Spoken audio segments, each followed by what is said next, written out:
നമുക്ക് ഒരു ആൺകുഞ്ഞിനെയും കൂടി കർത്താവ് തന്നിരിക്കുന്നു. നമുക്കിവന് ആബേൽ എന്ന് പേരിടാം. കായീൻ, കായീൻ, ഇവിടെ വരൂ.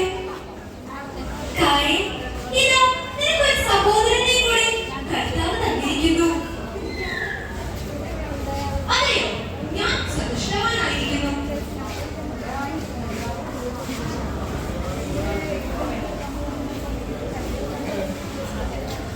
നമ്മുടെ ആചാരമനുസരിച്ച് ആണ്ടുതോറും അർപ്പിക്കേണ്ട യാഗത്തിന് ഞാൻ അങ്ങേക്ക് കൃതജ്ഞതയർപ്പിക്കുന്നു.